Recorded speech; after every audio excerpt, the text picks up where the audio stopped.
Programa patrocinado por Sofati y Glasur, con la colaboración de Mama Rumba Brand. Muy buenos días, son 7 los minutos que pasan de las 12 de este mediodía. Continuamos con los directos de Teleelch. Después del programa de Rosmaría Alonso y todo el equipo que forman ese espacio día a día, continuamos pues con este Entre Amigos. Así es como nos gusta encontrarnos de 12 a 1 en esta casa, en Teleelch. Y empezamos ya con entrevistas que tocan, yo creo, un poco el corazón, y creo que es algo que ojalá no tuviéramos que recordar esto, pero creo que se va a recordar cada año. Y es que tenemos con nosotros a Santi Verdú. Él es gerente de Acabados Verpe. Es como se llama, es una empresa ilicitana. Y preguntaréis, ¿y por qué está con nosotros Santi? Pues porque vamos a hablar de algo que supongo que ha sido protagonista durante todo el año, pero que lo será todavía aún más mañana y lo que queda, porque vamos a hablar de la Dana. Mañana se cumple el primer aniversario de la terrible Dana que tuvo lugar, afectó a muchos municipios, entre ellos a muchos de la zona de Valencia. Y Santi, buenos días. Hola, buenos días, ¿qué tal? Santi, aunque en distancia, lo vivió en distancia, pero fue uno de los afectados, no tú en concreto, pero sí tu empresa. Cuéntanos a qué se dedica tu empresa, que además está en Elche, lo que es la oficina, ¿verdad? Sí. Nosotros nos dedicamos a hacer serraje para las plantas de bio. No sé si conoces el zapato, zapato bio. Sí. Se fabrica mucho aquí en la zona de Elche, Crevillente, Almoradí. Nos dedicamos básicamente a hacer este tipo de piel para estos zapatos. Tenemos la sede operativa, la fábrica la tenemos en el polígono de Lo Liberal, en término municipal de Ribarroja del Turia. Y bueno, el año pasado, ahora hace un año, por esta mañana concretamente, era un día cualquiera de los que tenemos en nuestro día a día en el trabajo, y yo me iba al día siguiente, el 30, iba a ir a la fábrica, porque suelo ir todas las semanas una vez para estar con los trabajadores, ver las cosas que tenemos. Y ese día mi encargado me comenta, no venga mañana porque da mucha lluvia y entonces esto se puede poner peligroso, pero estamos hablando de una cosa que, bueno, da mucha lluvia para conducir, no es lo mejor. Bueno, pues vale, lo hablamos, lo pensamos y decidimos no ir. Estoy hablando de lo que hablamos al día a día por la mañana, en la oficina, en el trabajo, lo que estamos ahí pendientes de las cosas. Ya por la tarde empiezo a tener noticias, está lloviendo mucho, aquí están pasando cosas, el polígono se está inundando. A todo esto aún no había, solo tenía noticias de lo de Letour, que iba dando, sabes que fue un poco antes y tal. A partir de ahí yo llego a casa, serían las 6 de la tarde, ya iba llegándome noticias por el teléfono. Los trabajadores en el cambio de turno no pudieron todos irse a casa, tenemos un turno que va de 6 a 2 y otro de 2 a 10 de la noche. La mitad del turno de la mañana no pudo abandonar el polígono porque ya aquello se inundaba, estaba subiendo el agua. El polígono también es un poco, se condiciona un poco cuando llueve, porque nada que haya un poquito de agua, como hay mucho tráfico, estamos hablando de un polígono donde está Mercadona, es un polígono gigante con mucho... Que además de la gente que trabaja allí, también es el ocio que pueda haber por la zona. Entonces era difícil. Total, que con el agua y tal ya empieza la gente a no poder salir del polígono. Hay trabajadores que tienen que volver a la fábrica, pero para volver a la fábrica tardan 1:30, 2 horas. O sea, fíjate qué condiciones, sí. Ya estamos hablando de las 2 y si nos vamos a las 4:30, 5 de la tarde. Hay gente que empieza a volver. Estaba subiendo el agua, pero aún no había entrado agua en nuestra nave ni en ninguna. Más o menos estaba todo bastante bien. Sobre las 5:30 o así empieza a entrar agua, 5:30, 6 de la tarde empieza a entrar un poquito de agua en la nave.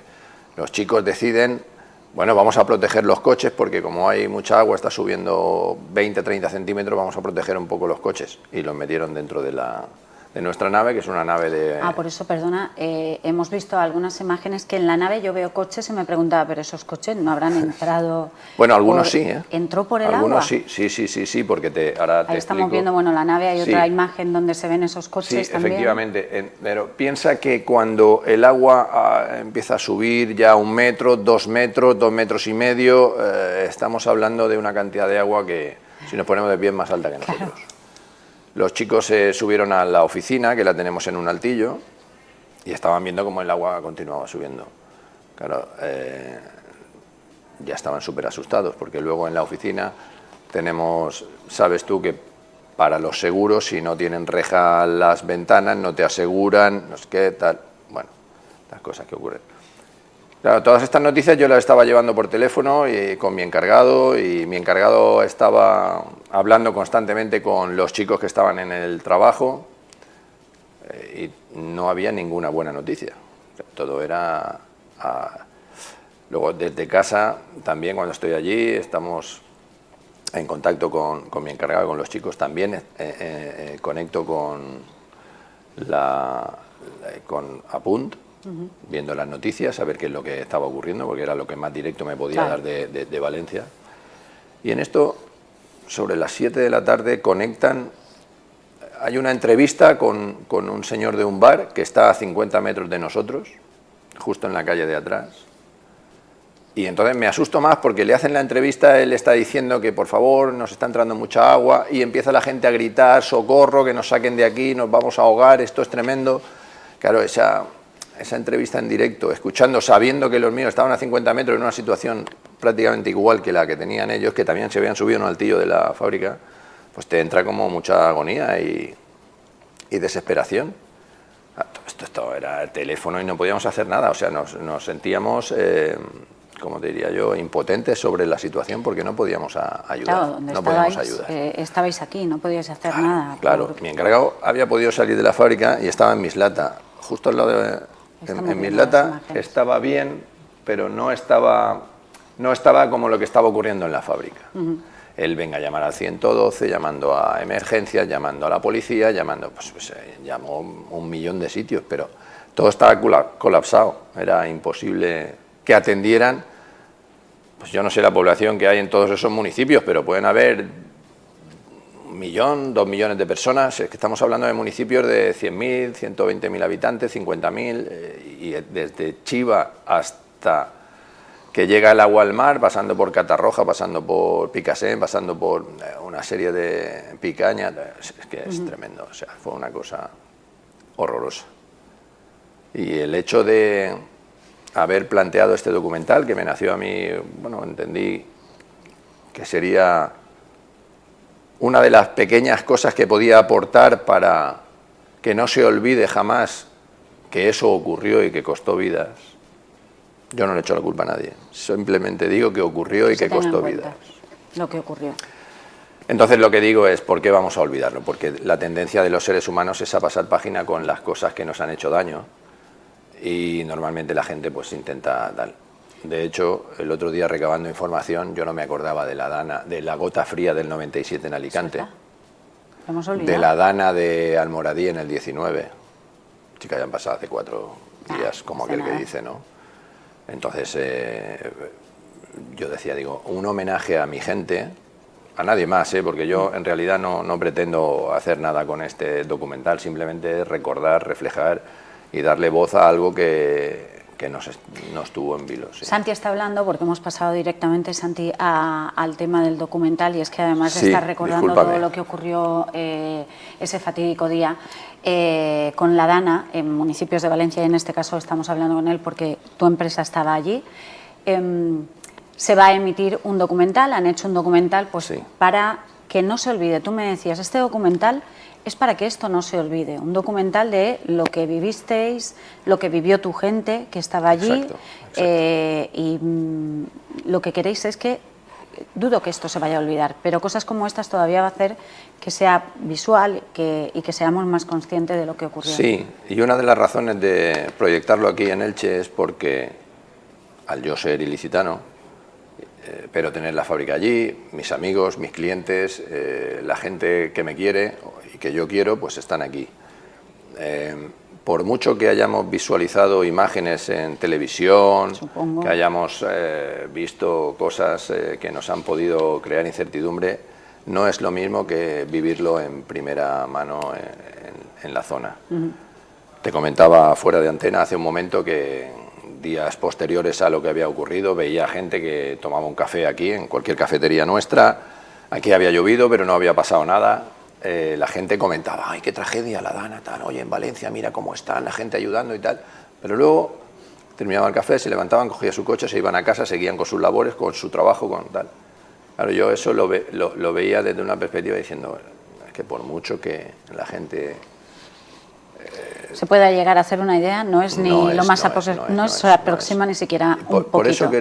Por eso es mi intención de presentarlo aquí, para que la gente que me conoce o la gente que pueda acceder a esas imágenes se dé cuenta del dolor que sufrimos esos días. ¿Cuántos trabajadores tiene la empresa en ese momento que ocurre? Creo que eran 14 trabajadores los que se quedan encerrados en la empresa. Sí, en ese momento, en el cambio de turno, nosotros somos en fábrica alrededor de 28-30. En ese cambio de turno entran 11-12, otros que no pueden llegar y otros que no pueden salir. Claro. Total, que se quedan en ese centro de trabajo, se quedan enganchados 14 trabajadores. Y luego en la calle se nos quedan 3 o 4 trabajadores en un coche, en otro tal, en diferentes situaciones trágicas, porque uno de los chicos quería salir y al final le cogió una avenida de agua, tuvo que salir por la ventanilla, perdió el coche, lo perdió todo, casi pierde la vida.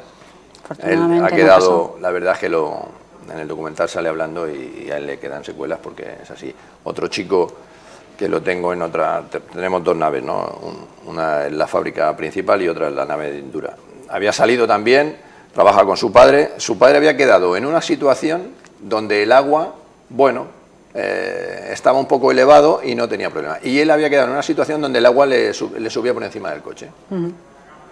Y lo pasó muy mal porque su padre no podía contactar con él no podía contactar con su padre. Pero sabían los dos que estaban ahí. Estaban ahí. Pero no podían hacerlo. No podían. Y el chico, el más joven, lo pasó muy mal, que también estuvo a punto de perder la vida con consecuencias. Menos mal que una fábrica que había como a 100 metros, que tuvieron que cruzar a nado, echándole cuerdas, haciendo una serie de cosas, le acogieron a él y a 2 personas más. Historias como la de Nelio y su hijo Miguel Ángel, es la que acabas de contar, pero también Francisco, por ejemplo, que tuvo que dormir en la fábrica de neumáticos, en una fábrica de neumáticos, pero ver cómo el agua le arrasaba todo, además. Solo quedaba también refugio en la oficina, que he leído que los trabajadores, ellos iban contando los escalones que quedaban por subir, porque si el agua hubiera llegado a subir 2 escalones más, la oficina no podían salir. Es lo que te contaba. Esa era la entrada. Es lo que te contaba, la oficina está en alto. Claro. Claro, para el tema de seguros, tú tienes que tener las ventanas de los despachos y de la nevera, tienes que tener con rejas. Con rejas. No son rejas que se pueden desmontar. Por lo tanto, no se podía salir por ahí. No se podía salir. La única manera de salir era echarse al agua. Claro, los más jóvenes decían, no, yo me tiro al agua y salgo nadando porque... Y yo les decía, entre mi encargado y yo, y gente le decíamos, no tiraros al agua porque no sabéis lo que hay. Bajo del agua hay palets, coches, contenedores de basura, árboles, de todo. Te puede dar un golpe, te puede impedir avanzar. Es que no te puedes imaginar a qué velocidad eso bajó y a qué velocidad se inundó todo. Madre mía. Bueno, aquí nos pasó en el 82, no tengo imágenes ahora mismo en la mente, pero nos pasó en el 82 algo que gracias a que el río estaba muy bien encauzado, pues supongo que lo pasarían mal en el derramador y Santa Pola, pero aquí no pasó nada. Pero tú imagínate toda esa cantidad de agua si hubiese estado por la ciudad y subiéndote más de 1 metro, 2 metros en... o sea, es una situación, la verdad, que no es agradable. Pero además de todo esto, en muy poco tiempo se pusieron todos manos a la obra a sacar barro y a intentar que, además, en poco tiempo, en 7 días, si no me equivoco, estuvo, 48 horas ya empezaron y en 7 días pudisteis seguir de alguna forma entre toda la mala fortuna de este accidente, pues en ese momento habían 2 opciones, o seguir o no seguir. Seguir era muy difícil. No seguir era la decisión más fácil y decir, bueno, hasta aquí hemos llegado, que sea lo que Dios quiera, vamos a ver qué ocurre a partir de ahora. Pero la pregunta que nos hacíamos era, ¿abandonamos, dejamos nuestros puestos de trabajo, de donde realmente nuestras familias comen? ¿Qué hacemos? yo animaba, soy una persona que intento olvidar lo malo que nos ha pasado, no olvidarlo, sino pasar páginas rápidamente y saber qué puedo hacer de hoy en adelante y qué no debo hacer de hoy hacia atrás. Entonces pensamos rápidamente con mi encargado que era lo... y pusimos sobre la mesa de empezar a abrir, si se podía, la puerta y empezar a quitar barro y a hacer cosas. En una de las naves que teníamos había una Fenwich, no sé, una carretilla elevadora que había quedado inundada con lodo y con agua, pero se le ocurrió a mi encargado de acercarse a ver si había alguna manera de... Total, que llegó allí, le dio 3 veces y a la tercera aquello arrancó. Madre mía, aquello arrancó, no te puedes imaginar. Estaban todos desesperados en las calles, en las naves, que no sabían, y nos vieron a nosotros, a Pepe Calabucha, a mi encargado, lo ve funcionar con una carretilla. Madre mía, aquello fue un milagro, algo que ocurrió que nos iluminó. A partir de ese momento todo fue más sencillo. Luego también un poco de fortuna, porque yo todas las semanas me bajo un camión de pieles desde Italia a España. Cuando ocurrió la Dana estaba bajando el camión por Barcelona, y cuando vi eso le dije: párate, quédate en Castellón o en Tarragona, quédate por la zona y no bajes hasta que te diga.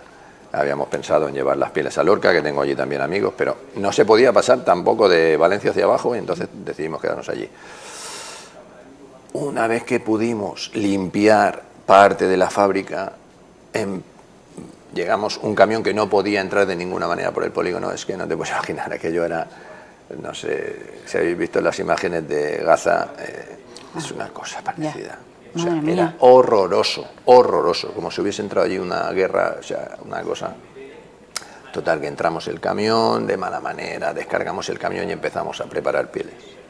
Y por ahí, poquito a poco fuimos empezando. Santi, no hay que lamentar vidas en tu caso. Afortunadamente, pero supongo que igual material sí, mucho, teniendo en cuenta a qué se dedica tu empresa. Perdimos mucho. Hay mucha pérdida material, perdimos ¿no? mucho. Yo lo hemos valorado en unos 400.000 euros y no más. Y hemos parado ahí de valorar porque ya no tiene más sentido valorar más. Los seguros nos cubren hasta 250.000 aproximadamente. Te digo, no sé nada de los seguros. Todavía, nada, ha pasado un año. Por no mentirte, nos hicieron una pequeña transferencia, te estoy hablando de 20.000, 25.000 euros aproximadamente, de 400.000. Bueno, a ver qué pasa. ¿Y cómo están tus trabajadores? ¿Cómo, un año después, cómo se encuentran ellos? Hay gente que este documental no ha querido salir porque le causaba mucho dolor. Dolor, o sea, les traumatizaba. Y hay chicos en el reportaje que incluso después de hablar casi rompían la voz y casi lloran.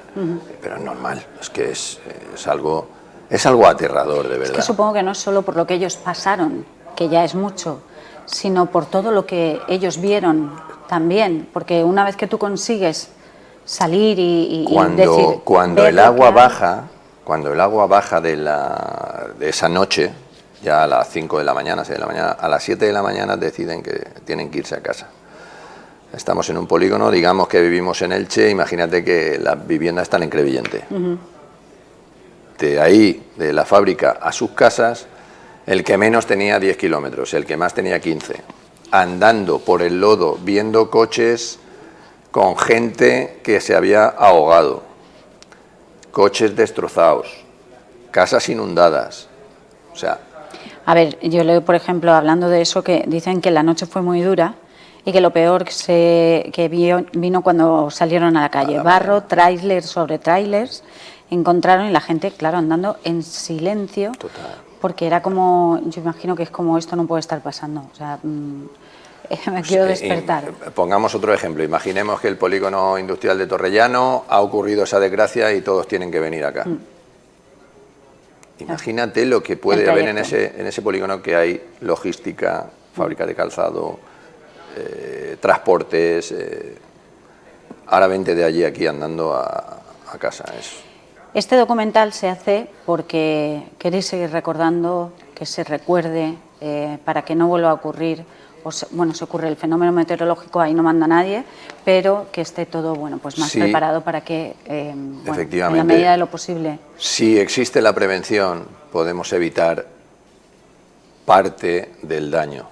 Entonces, lo que sí pretendo un poco con este documental es que se recuerde y que siempre seamos precavidos y tomemos medidas para tener barrancos en condiciones, cuidar un poco lo que viene siendo el entorno para que no ocurran estas cosas, porque, por desgracia, las danas van a seguir viniendo y cada vez con más virulencia. Entonces, sí me gustaría aportar ese granito de arena para que, por favor, cuidemos de lo que tenemos que cuidar. Yo no sé, ya vamos terminando, vamos Sí. mal de tiempo.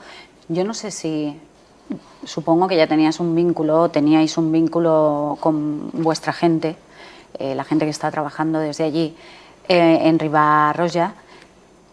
¿Os ha unido un poco más de alguna manera? Siempre. Piensa que siempre hay una pequeña distancia entre el jefe y los empleados, suele ocurrir.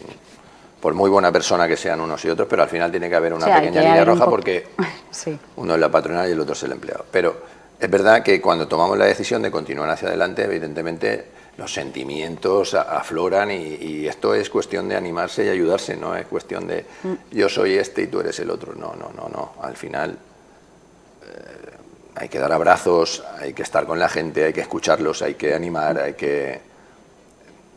porque es que si no sería, pues no sé, inhumano, ¿no? Y la empresa se recupera también gracias a ellos. Sí, por eso hay que poner en valor el trabajo de ellos. O sea, ellos y algunos familiares de ellos vinieron a quitar barro, vinieron a ayudar, lo que podían, cada uno lo que podía. Uno empujaba con una escoba, otro empujaba con un palo, otro limpiaba con una manguera, otro hacía lo que se podía.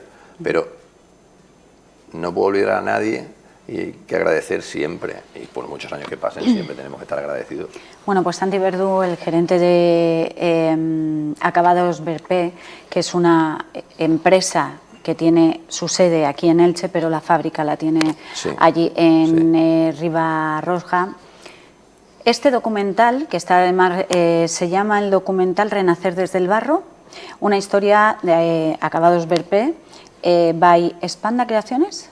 Sí, porque la empresa madre de nosotros es Espanda Creaciones. Bueno, pues decís que es un documental de vida, nunca mejor dicho, y que además va a ser presentado el día 30 en el Tiro de Pichón. Sí. Eso sí es un pase privado, pero con intención de que este documental se pueda ver, ¿no? Sí, que luego sea accesible para todo el mundo. Mañana o los días posteriores a la emisión del documental haremos público donde se puede visualizar y que la gente, si le apetece y tiene ganas, pues que lo puedan ver. Un documental que además tenemos que decir que está realizado por Cacahuete Comunicación. Ellos se han encargado de hacer la realización de este profesionales magníficos, un trabajo excelente. Sí, conocemos bien a la gente de Cacahuete y sabemos que hacen muy buenos trabajos. Así que bueno, se nos va a hacer el nudito en la garganta con este documental, pero es que no es para menos, tenemos que ser muy conscientes de todo lo que pasó y un año después supongo que va a ser muy oído a partir del día de mañana. Por cierto, creo que he oído noticias, oí la semana pasada y todavía se había encontrado un cuerpo hace unos días y queda, no sé si 1 o 2 personas todavía por localizar y estamos hablando de un año después. Precisamente estamos en Valencia, mi hijo y yo, que habíamos ido a la fábrica y escuchamos las noticias de que en el río Turia al mover tierra se había encontrado un cuerpo. Se habían encontrado todavía y así estamos un año después, pues queda mucho todavía por hacer para, no se olvida, esto es algo que no se va a olvidar jamás, no deberíamos olvidarlo jamás. Santi, un placer haberte tenido con nosotros. Gracias a vosotros por visualizar esto, por darme la alternativa y poder hablar un poquito de este documental, que como te digo, es más para recordar que no hay publicidad para nada, simplemente es el recuerdo y que las personas que lo sufrieron y que trabajaron para remontar, pues también hay que darles un aplauso muy grande porque se lo merecen. Desde luego que sí. Bueno, pues Santi, el día 30 estaremos también por allí para ver este documental y bueno, ya hablaremos de dónde se puede ver también después del 30. Gracias, Estupendo. Santi. Gracias a vosotros. Bueno, pues estamos en las 12:31 minutos de este mediodía, de hoy martes, y los martes, cada 15 días, martes sí, martes no, también nos visitan desde el MUPEA. Ainara Verasturi estará con nosotros en tan solo unos momentos y siempre tiene cosas interesantes que contarnos. Yo en la cabeza tenía, a ver esto si sube, porque subía, y subía a buena velocidad.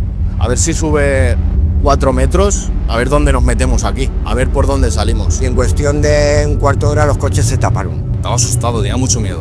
La preocupación iba en aumento a minuto que pasaban las cosas. Pues íbamos de una ventana a otra, asomando y mirando. Yo pensé que me iba a morir, aquí de ver cómo subía el agua.